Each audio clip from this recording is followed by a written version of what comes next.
जय हिंद दोस्तों। आपका एक बार फिर से चैनल पर स्वागत है। आज मैं एक बड़ा ही मोस्ट इम्पोर्टेंट ड्रग्स का लेक्चर लेके आया हूँ, जिसका नाम है स्टेटिन ड्रग्स। तो चलिए स्टार्ट करते हैं फिर आज का most important lecture. Lecture start करने से पहले आप सबसे रिक्वेस्ट है, अगर चैनल पर नए हो तो चैनल को सब्सक्राइब जरूर करिएगा और लाइक शेयर भी करिएगा। तो चलिए स्टार्ट करते हैं फिर आज का मोस्ट इम्पोर्टेंट लेक्चर।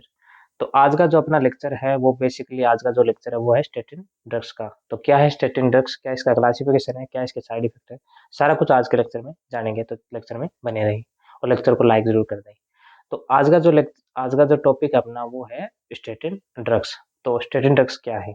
तो स्टेटिन ड्रग्स है वो है एंटी कोलेस्ट्रोल टाइप की या कैटेगरी की ड्रग्स है।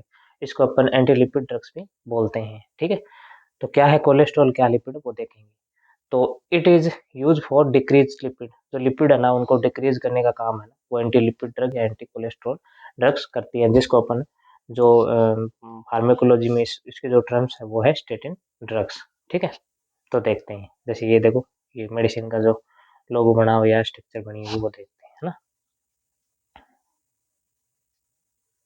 अब बात करते हैं कौन कौन सी वो ड्रग्स हैं। तो फर्स्ट वो ड्रग है उसका नाम है एट्रोवा स्टेटिन। एट्रोवा स्टेटिन या लोवा स्टेटिन। लोवा स्टेटिन या एट्रोवा स्टेटिन। देखो ये इमेज भी बन रखी है, जूम करके दिखाते हैं। देखो ये 10 mg, 10 mg की, है ना। ये एट्रोवा स्टेटिन और ये है लोवा स्टेटिन। लोवा स्टेटिन ये भी 10 mg है। ठीक है। तो ये जो ड्रग्स है ना, एट्रोवास्टेटिन, लोवास्टेटिन, ये एंटी लिपिड ड्रग है या एंटी कोलेस्ट्रॉल ड्रग है। जो कोलेस्ट्रॉल को कम करती है और लिपिड होती है ना, लिपिड्स, उनको भी कम करती है। इसीलिए उसको कैटेगरी, इन कैटेगरी दोनों जो कैटेगरी कंबाइंड हुआ अपने स्टेटिन ड्रग्स बोल दिया है, एट्रोवास्टेटिन और लोवास्टेटिन को, ड्रग्स को। ठीक है। तो देखते हैं। अब बात करते हैं लिपिड्स की। तो लिपिड्स में अपन बात करें तो फर्स्ट है, जैसे लिपिड टू टाइप्स के होते हैं। टू कैटेगरी में इनको डिवाइड किया गया है। फर्स्ट जो है वो है कोलेस्ट्रॉल। ठीक है। कोलेस्ट्रॉल। सेकंड जो है वो है टीजी। टीजी का मतलब होता है ट्राइग्लिसराइड। ठीक है। ट्राइग्लिसराइड। ठीक है, टीजी, जिसको स्टोर फॉर्म ऑफ फैट की स्टोर फॉर्म है ना। तो देखते हैं। तो फर्स्ट अपन बात करते हैं कोलेस्ट्रॉल। तो cholesterol depend on fat. Cholesterol किस पे डिपेंड करता है? फैट पे। जितना ज्यादा फैट होगा उतना उतना ही कोलेस्ट्रॉल मतलब बढ़ेगा। तो वो है कोलेस्ट्रॉल पे डिपेंड करता है। यानी कोलेस्ट्रॉल फैट, सॉरी, कोलेस्ट्रॉल जो डिपेंड करता है वो है फैट, यानी फैट पे कोलेस्ट्रॉल डिपेंड करता है। सेकंड बात करें टीजी की, जो ट्राइग्लिसराइड है। TG depend on calorie. Calorie और फैट और अल्कोहल पे डिपेंड करता है अपना टीजी, क्योंकि ये स्टोर फॉर्म ऑफ ये फैट है। ठीक है। तो फर्स्ट जो कंपोनेंट हो गया वो हो गया कोलेस्ट्रॉल। सेकंड है टीजी यानी triglyceride, store form of fat. Fat TG के फॉर्म में स्टोर होता है। अब बात करते हैं फंक्शन। क्या कोलेस्ट्रॉल का फंक्शन क्या है? बेसिकली अपन को फंक्शन देखने हैं। तो फिर फंक्शन की बात करें, फंक्शन यानी कार्य क्या है कोलेस्ट्रॉल के। तो फर्स्ट है सेक्स हार्मोन। जो एंड्रोजन वगैरह, टेस्टोस्टेरोन, ये जो हार्मोन उनका फॉर्मेशन करने का भी काम करता है, फॉर्मेशन यानी बढ़ाता है। सेकंड है आल बॉडी मेम्ब्रेन फॉर्मेशन। आल बॉडी की जो मेम्ब्रेन ना, जैसे अपन बाई बाई लेयर होती है ना, जैसे मतलब बाई लेयर होती है ना, बाई लेयर होती है, वो जो लेयर होती है ना, डबल मेम्ब्रेन जो लेयर बनी होती है वो फैट की बनी होती है, लिपिड की बनी होती है। तो उसको अपन क्या है कि ये वो वही लिपिड है ना। बाई सिंगरो निकोलसन का जो मॉडल था ना, वो मतलब फैट की जो डबल डबल लेयर होती है ना, तो वो इसी की वजह से मतलब इस लिपिड की वजह से था। थर्ड जो इसका जो फंक्शन है ना, वो है रीजनरेट लेस मेम्ब्रेन। लेस जो मेम्ब्रेन है वो भी रीजनरेट करता है।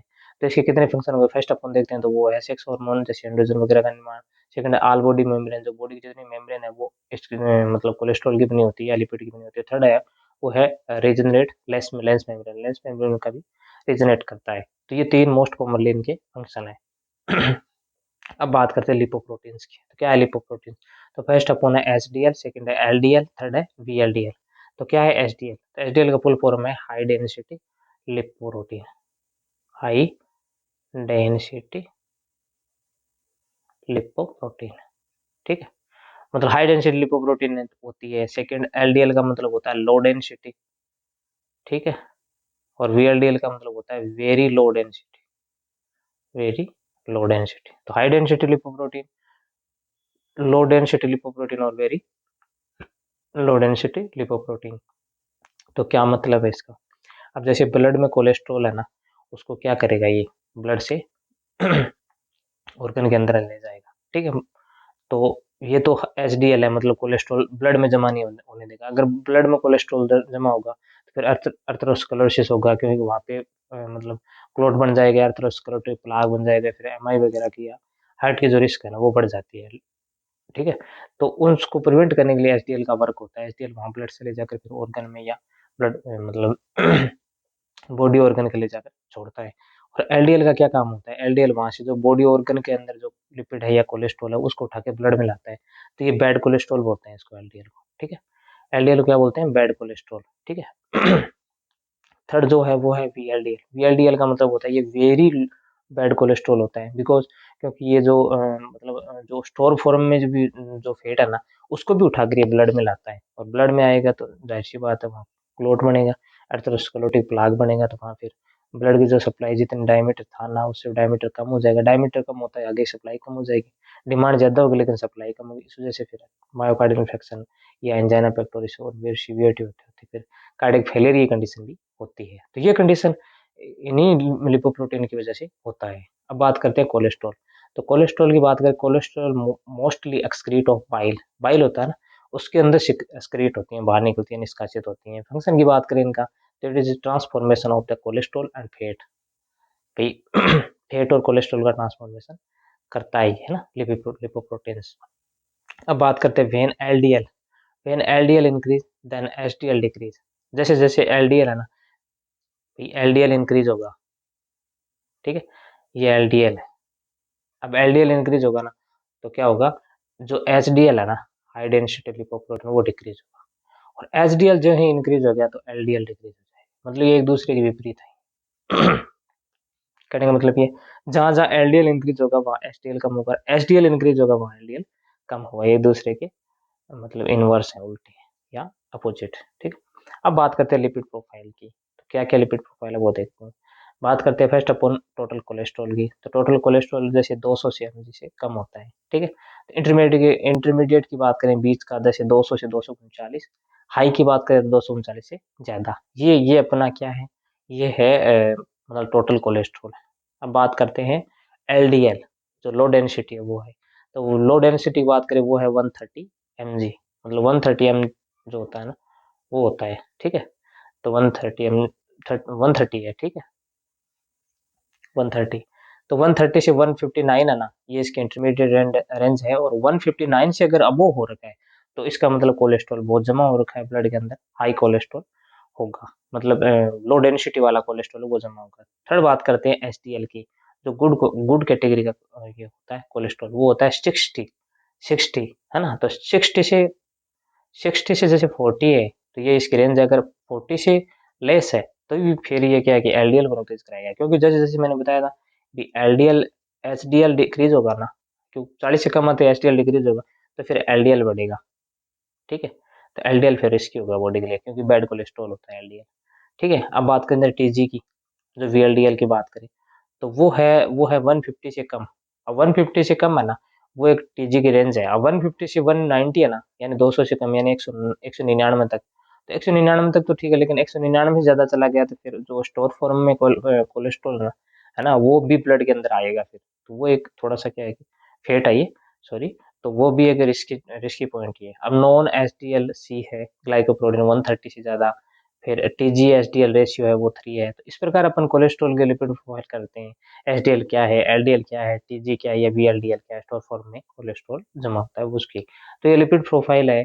अब मान लो किसी को एम आई का या एंजाइना का अटैक आ चुका है तो उसमें क्या है कि डॉक्टर ये भी करवाते हैं, लिपिड प्रोफाइल भी करवाते हैं। लिपिड प्रोफाइल करते ही ये पता चल जाता है कि एलडीएल बढ़ा हुआ है या वीएलडीएल बढ़ा हुआ है, कौन सा कोलेस्ट्रॉल बढ़ा है। तो डॉक्टर एडवाइज भी करते हैं कि कोलेस्ट्रॉल कम लिया करो रोज, है ना। तो ऐसी कुछ एडवाइस जैसे घी को बंद करते हैं, है ना, तो वो एक कोलेस्ट्रॉल का ही माध्यम है। या कोई जैसे ये फास्ट फूड होते हैं उन खाने से, जंक फूड खाने से भी क्या है कोलेस्ट्रॉल का लेवल बढ़ता है। तो इस प्रकार ये लिपिड प्रोफाइल है। अब बात करते हैं मैकेनिज्म ऑफ एक्शन की, मतलब मैकेनिज्म ऑफ एक्शन का मतलब इसके काम क्या है, कैसे एक्शन यानी कैसे काम करता है ये स्टेटिन। स्टेटिन जो ड्रग्स है वो, तो मैकेनिज्म ऑफ एक्शन की बात करें स्टेटिन की, तो स्टेटिन है ना अपना जो लीवर है, स्ट्रक्चर थोड़ी सही नहीं बनी है पर देख लेना, ये लीवर अपना, ठीक है। तो लीवर के अंदर एक HMG कोई रेडक्टेज एंजाइम होता है, HMG कोई रेडक्टेज एंजाइम्स। तो ये ब्लड वेसल्स है, ठीक है, ठीक है, ये ब्लड वेसल्स है। जैसे अपने ये कोलेस्ट्रॉल इंक्रीज हो रहा है ब्लड वेसल्स में और वो इसमें जाएगा, तो इसके अंदर अपन स्टेटिन देंगे तो HMG कोई रेडक्टेज जो एंजाइम है ना उसका फॉर्मेशन को ब्लॉक कर देगा ही। तो फॉर्मेशन जो HMG कोई रेडक्टेज क्या करता था, ये कोलेस्ट्रॉल को बढ़ाता था। अब अपन ने इसको देखकर HMG कोई को ब्लॉक कर दिया। अब जैसे ब्लॉक करेंगे तो कोलेस्ट्रॉल क्या आ जाएगा, डिक्रीज बनेगा जरूर, पर यहाँ जाके इसका फॉर्मेशन ढंग से नहीं होगा, क्योंकि HMG कोई जो रेडक्टेज एंजाइम है ना उसको अपने ब्लॉक कर दिया, उसको रोक दिया, उसको स्टॉप कर दिया। अब उसको स्टॉप कर दिया तो फिर क्या है कि ये कोलेस्टेटिन है ना, स्टेटिन ने ब्लॉक कर दिया तो फिर क्या है, ये फॉर्मेशन ऑफ कोलेस्ट्रॉल है ना वो डिक्रीज हो जाएगा, मतलब बहुत कम बनेगा। अब कम बनेगा, जाहिर सी बात है, नॉर्मल देखो बॉडी के अंदर जैसे सेक्स हार्मोन है या ऑल बॉडी मेम्ब्रेन है या मतलब है ना, तो इनमें तो देखो यार रीजनरेट टॉपलाइंस मेम्ब्रेन है, इनमें भी जरूरत होती है। तो ऐसे नहीं अपन बिल्कुल कोलेस्ट्रॉल को कम कर दें, ठीक है, वैसे तो जरूरी है क्योंकि बॉडी की मेम्ब्रेन बनना भी जरूरी है, आई की रीजनरेट करना भी जरूरी है ना, आवश्यक हार्मोन का भी जरूरत है। तो उसको उसको तो बनाने के लिए अपन ऐसे नहीं है कि पूरा कम कर दिया, नहीं, पर एक नॉर्मल लेवल में तो होनी चाहिए ना। तो उस प्रकार को अपन कंट्रोल करने के लिए स्टेटिन थेरेपी देते हैं, ठीक है। तो ये इस प्रकार देख लें। अब बात करते हैं स्टेटिन इनहिबिट किस प्रकार करती है। स्टेटिन इनहिबिट की बात करते हैं अपन, तो ये HMG को रेडक्टेज एंजाइम होता है, उसको अपन ने क्या करता है, ये इनहिबिट करता है। तो decrease cholesterol in liver, liver के अंदर जो कोलेस्ट्रॉल बनता है वो डिक्रीज हो जाएगा। So liver take cholesterol from blood vessels. भी लीवर कोलेस्ट्रॉल के अंदर ब्लड के अंदर जैसे लीवर के अंदर कोलेस्ट्रॉल कम है तो कोलेस्ट्रॉल लीवर क्या करेगा, लीवर ब्लड वेसल्स से कोलेस्ट्रॉल लेगा। तो so decrease cholesterol in blood vessels, मतलब ब्लड वेसल्स में वैसे ही कम है, तो क्या होगा कि उसके मन एक मतलब ब्लड वेसल्स में कोलेस्ट्रॉल कम है और लीवर को अपने मना कर दिया कि बनाना नहीं है, HMG को रेडक्टेज को इनहिबिट कर दिया। तो इस प्रकार जो कोलेस्ट्रॉल है ना वो डिक्रीज मतलब कम हो जाएगा, डिक्रीज हो जाएगा, ठीक है, कोलेस्ट्रॉल। तो इस प्रकार कोलेस्ट्रॉल को कम कर सकते हैं। अब बात करते हैं साइड इफेक्ट, स्टेटिन्स के साइड इफेक्ट क्या है, क्योंकि ऐसी कोई ड्रग्स तो है नहीं जिसमें ड्रग्स दे दिए उसके साइड इफेक्ट नहीं आएंगे, नहीं, साइड इफेक्ट हर ड्रग्स के आते हैं। फर्स्ट अपन जो साइड इफेक्ट ऑफ स्टेटिन की बात करते हैं, फर्स्ट है मायोपैथी, मसल्स की पैथी हो जाएगी, यानी डिजीज हो जाएगी। सेकंड है रेनल फेलियर, किडनी फेल हो जाएगी। थर्ड है कैटरेक्ट, भी आईज की जो डिजीज है ना, ब्लाइंडनेस, वो कैटरेक्ट है, इसमें भी सेनाइल है, ठीक है, सेनाइल कैटरेक्ट, ये कोर्टिकल भी होता है, ठीक है, या नर्वस सिस्टम का भी होता है, न्यूरॉन्स कैटरेक्ट भी होता है। फोर्थ है वो है डिक्रीज इम्यूनिटी, इम्यूनिटी है ना उसको डिक्रीज करता है। फर्स्ट फाइव है वो लोअर लिबिडो, सेक्सुअल इच्छा कम हो जाती है। तो इस प्रकार जो साइड इफेक्ट है ना स्टेटिन के, ये साइड इफेक्ट आते हैं। तो फर्स्ट अपन देखते हैं तो एवरी मसल्स, देखो ये तो साइड इफेक्ट, अब एग्जाम में क्वेश्चन पूछ रहे साइड इफेक्ट क्या है स्टेटिन के, तो मायोपैथी है, रेनल फेलियर है, कैटरेक्ट है, डिक्रीज इम्यूनिटी है, या लॉस ऑफ लिबिडो हो जाएगा, ठीक है। तो इसके ये इनके साइड इफेक्ट हैं। अब बात करते हैं क्या क्या कैसे काम करते हैं। तो बात करते हैं every muscles is present in myoglobin, muscles के अंदर मायोग्लोबिन, जैसे हीमोग्लोबिन होता है फिर एक मायोग्लोबिन है। मसल के अंदर जो प्रेजेंट होता है वो होता है मायोग्लोबिन, और जो ब्लड के अंदर जो कंटेंट प्रेजेंट होता है, जैसे ब्लड का कलर रेड आता है या पिंक ब्राइट रेड आता है, तो वो किस कंडीशन में आता है, वो होता है एचपी की वजह से, हीमोग्लोबिन प्रोटीन होता है उसकी वजह से। अब बात करते हैं प्लाज्मा, प्लाज्मा क्या है, तो plasma cell are responsible for immunity, immunity बढ़ाने के लिए प्लाज्मा सेल है ना वो रिस्पॉन्सिबल होती है, ठीक है। अब बात करते हैं मायोपैथी। फर्स्ट अपन साइड इफेक्ट पढ़ रहे हैं तो उसकी पूरी मैकेनिज्म देखेंगे। तो मायोपैथी क्या है, तो मायोपैथी का मतलब होता है जैसे O2 है ना, O2 पे यूबिक इनलोज ऑक्सीडाइज एंजाइम होता है, वो काम करता है, फिर एटीपी का फॉर्मेशन होता है। एटीपी मतलब एडेनोसिन ट्राइफॉस्फेट, यानी 3 अणु होते हैं एटीपी के अंदर, है ना। एक होता है एडीपी प्लस आईपी, और वन फॉस्फेट का ग्रुप, फॉस्फेट ग्रुप होता है ना वो प्रोटीन, वो एनर्जी है, ठीक है। तो एटीपी का मतलब होता है एडेनोसिन ट्राइफॉस्फेट। तो ये डिक्रीज हो गया क्योंकि O2 पर यूबिक इनलोज ऑक्सीडाइज एंजाइम काम करेगा, तो एटीपी का फॉर्मेशन कम होगा। अब जैसे जैसे एटीपी का फॉर्मेशन कम होगा, देखो डिक्रीज हो रहा है ना, तो एटीपी का फॉर्मेशन कम होता है, it formation of maintain of muscles, मतलब ये जो एटीपी फॉर्मेशन है ना ये मसल्स को मेंटेन कर रहा था, फॉर्मेशन को मेंटेन कर रहा, पर ये कम हो गया। अब कम हो गया तो भाई कम हो गया तो जाहिर सी बात है कि मसल्स डैमेज होगी, मसल्स पूरी मेंटेन नहीं रहेगी तो क्या आएगी भाई, अब प्रॉपर अपन किसी बंदे को न्यूट्रिशन नहीं दे रहेंगे तो उसका शरीर कमजोर होगा। तो इसी प्रकार मसल है ना वो डैमेज होगी, वीक होगी। तो इस अगर मसल डैमेज है तो फिर मायोग्लोबिन है ना, मायोग्लोबिन वो इंक्रीज होगी, वो मसल के अंदर मायोग्लोबिन है। और मायोग्लोबुलिन इंक्रीज होगा तो वो क्या करेगा, किडनी डू नॉट एक्सक्रीट। अब मायोग्लोबुलिन ज्यादा मात्रा में बन रहा है, मसल कमजोर है, तो वो एक्सक्रीट नहीं हो पाएगा किडनी की वजह से, तो फिर क्या होगा, टॉक्सिसिटी अक्कर, मायोग्लोबुलिन टॉक्सिसिटी कराएगा, और वो कौन सी टॉक्सिसिटी, वो होगी रीनल फेलियर, यानी किडनी को फेल कराएगा। ठीक है, तो मायोपैथी के अंदर क्या होगा, एक होता है लैग क्रेमर्स, या लैग में क्रेमर्स आएगा, लैग क्रेमर होगा। सेकंड होगा वो कौन सा होगा, वो होगा मसल पेन, मसल में पेन रहेगा। ये साइड इफेक्ट है, साइन सिम्टम है मायोपैथी के, है ना। तो इस कंडीशन में अपन नर्सिंग की क्या रिस्पॉन्सिबिलिटी, अब एग्जाम में एम्स जैसे नॉर्सेट एग्जाम है या जिपमर वगैरह है, उनमें पूछ लिया कि अब मायोपैथी तो कंडीशन है, तो उसमें अपन स्टेटिन का क्या करेंगे।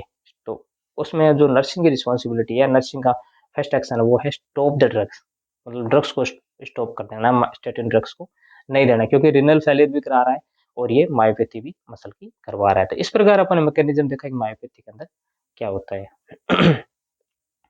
अब बात करते हैं most common cause of death with statin. अब एग्जाम में क्वेश्चन आ गया, most common cause of death in statin, statin में किस कौन सा वो कारण है जिससे पर्सन की डेथ हो जाती है, वो है रेनल फेलियर। तो most common cause of death with statin therapy, तो इसमें रेनल फेलियर की कंडीशन से, रेनल फेलियर की कंडीशन की वजह से मतलब पर्सन पे डेथ होती है। अब बात करते हैं सेकेंड, सेकेंड है कैटरेक्ट। कैटरेक्ट की बात करें तो डिक्रीज कोलेस्ट्रॉल, कोलेस्ट्रॉल डिक्रीज होगा, तो मैंने फर्स्ट अपॉन फंक्शन में बताया था कि लेंस मेम्ब्रेन रीजनरेट करती है, तो वो डिक्रीज कैटरेक्ट होगा, क्योंकि लेंस की ओपेसिटी होगी, opacification of lens he cataract है। ठीक है, अब बात करते हैं regeneration, regeneration of lens membrane, क्योंकि लेंस जो मेम्ब्रेन की रीजनरेशन है ना, वो डिजनरेट हो जाएगी, मतलब जनरेशन कम होगा, रीजनरेट नहीं होगी।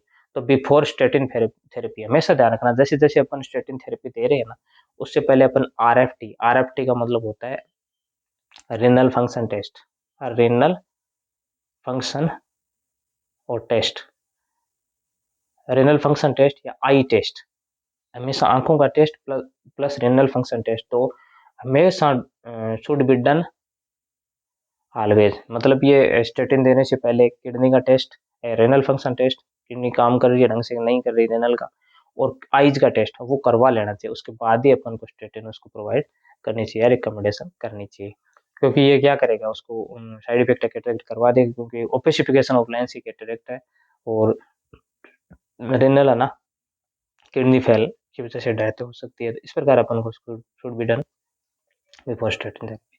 अब बात करते हैं स्टेटिन की, तो स्टेटिन का नेक्स्ट क्या अटैक रहेगा, तो स्टेटिन के जो नेक्स्ट अटैक है वो है ब्लॉक द एमएचसी। एमएचसी का मतलब होता है मेजर हिस्टोकॉम्पेटिबिलिटी, हिस्टोकॉम्पेटिबिलिटी कॉम्प्लेक्स, जो इम्यूनिटी बनाता है। ठीक है, इमोरल और सेलुलर इम्यूनिटी। तो फर्स्ट अपन अपन बात करते हैं MSC second, it is responsible for humoral immunity, मैंने बताया था ना, होमोरल इम्यूनिटी का रिस्पॉन्सिबल बढ़ाने में रिस्पॉन्सिबल है।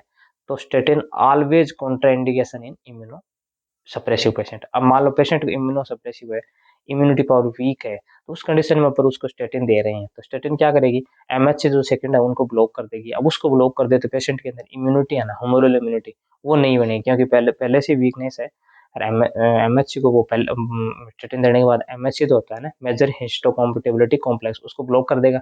उससे फिर क्या, इम्यूनिटी उसकी पहले से नहीं है तो इम्यूनो कॉम्प्रोमाइज है, तो उसकी होमोरल इम्यूनिटी और रिस्पॉन्स हुआ ना, वो कॉन्ट्राइंडिकेशन है, तो उस कंडीशन में अपन उसको स्टेटिन थेरेपी नहीं देंगे।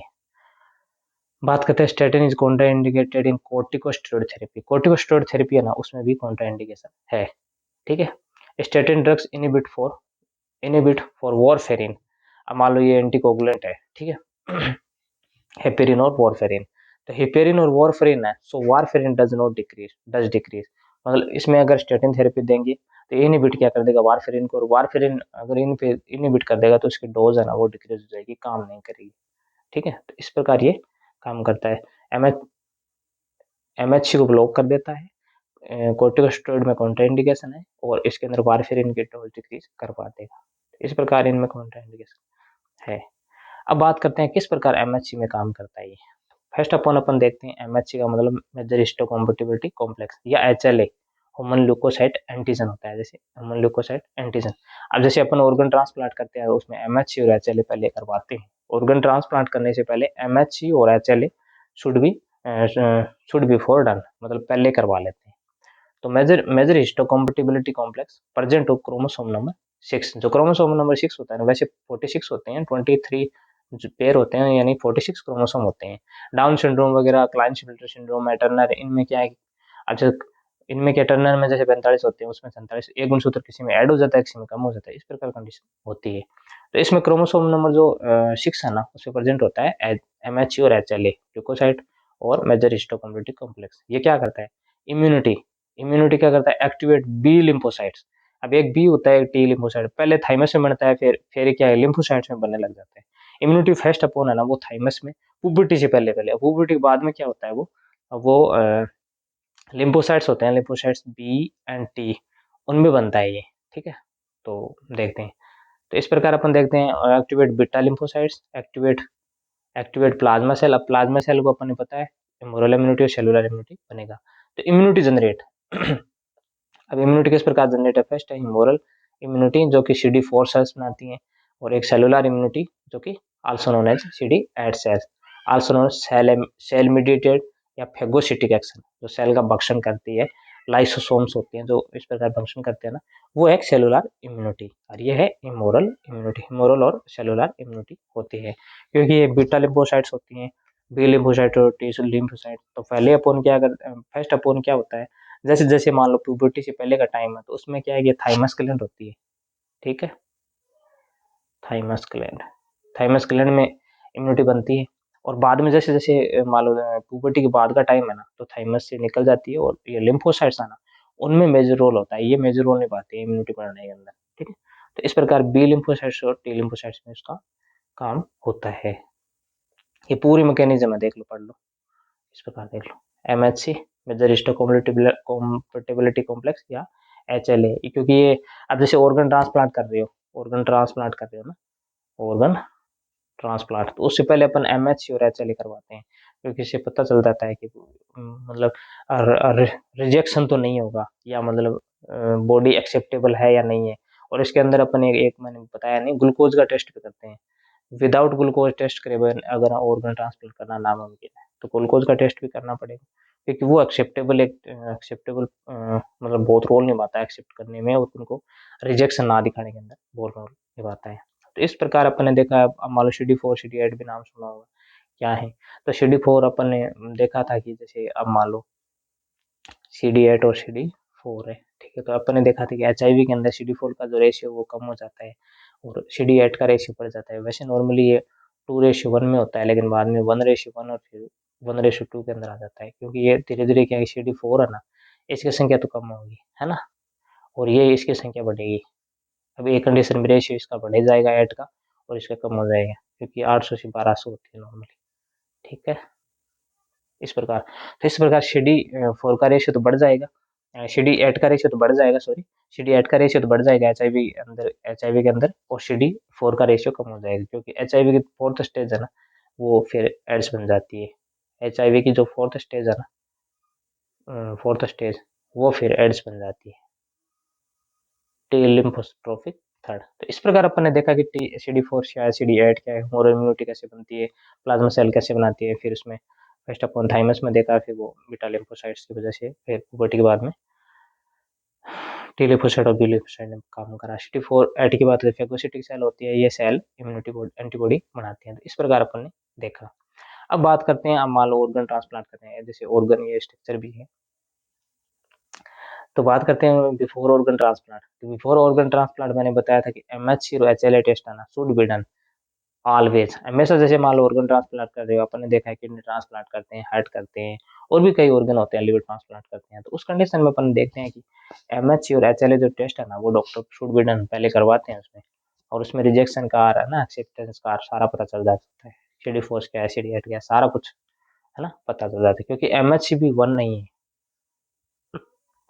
फर्स्ट भी है MHC, सेकेंड में, दोनों कॉम्प्लेक्स है। तो इस प्रकार है ना, ऑर्गन ट्रांसप्लांट करने से पहले MHC और HLA करवाते हैं। तो आज अपन ने देखा, एक बार रिव्यू देख लेते हैं इसका।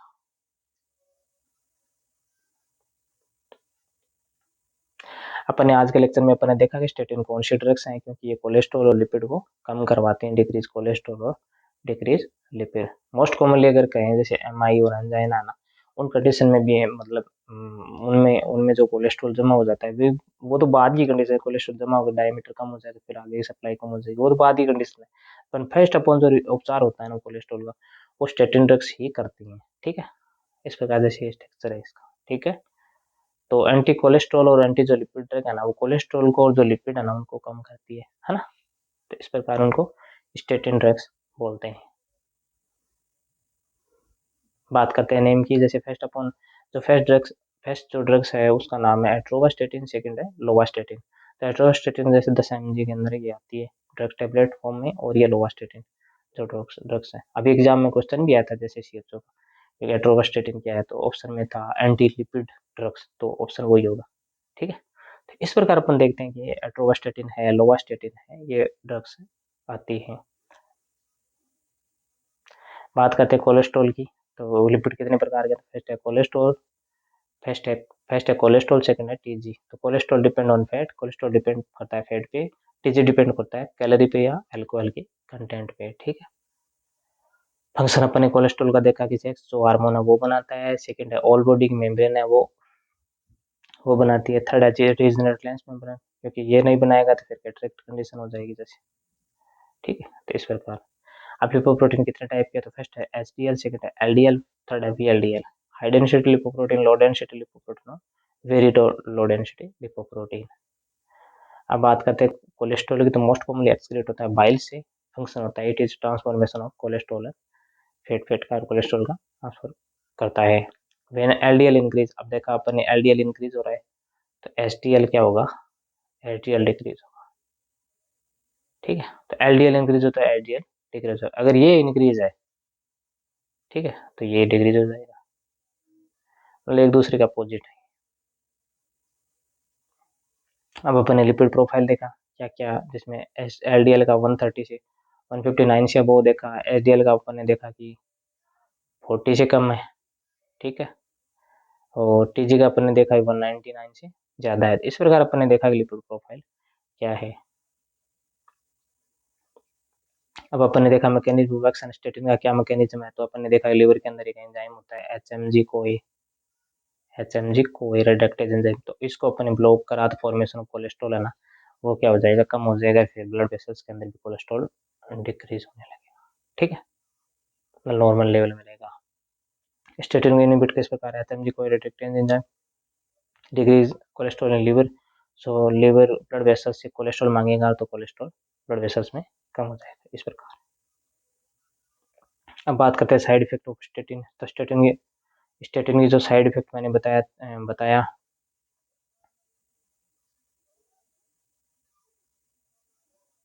साइड इफेक्ट मैंने बताया, तो मायोपैथी, रेनल फेलियर या कैटरेक्ट या डिक्रीज इम्यूनिटी या लॉस ऑफ लिबिडो।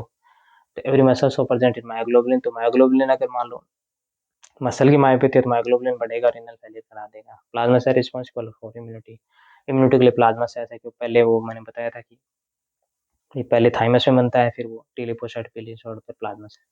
इस प्रकार मायोपैथी के मैंने बताया था कि मसल्स की एटीपी नहीं बनेगी, एटीपी नहीं, मसल डैमेज होगी, मसल डैमेज होगी तो मसल के अंदर जो मायोग्लोबिन है वो इंक्रीज होगा, किडनी इसको एक्सक्रीट नहीं कर पाएगी, तो किडनी के अंदर वो किडनी फेल कर जाएगी।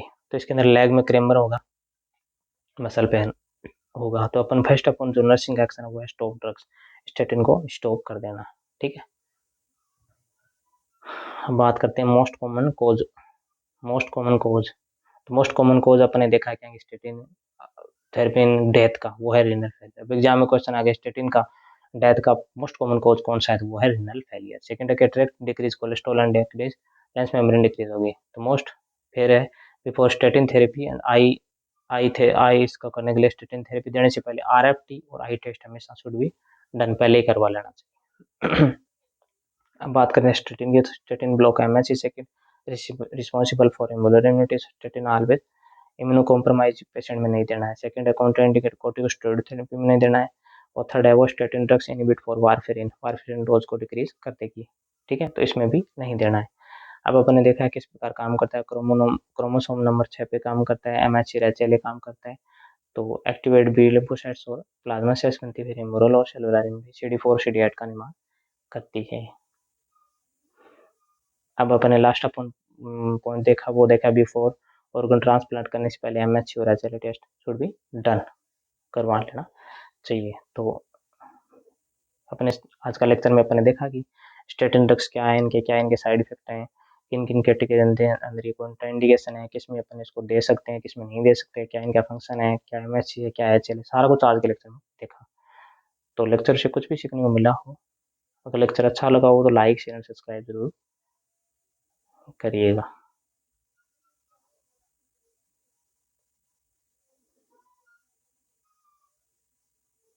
Thank you so much.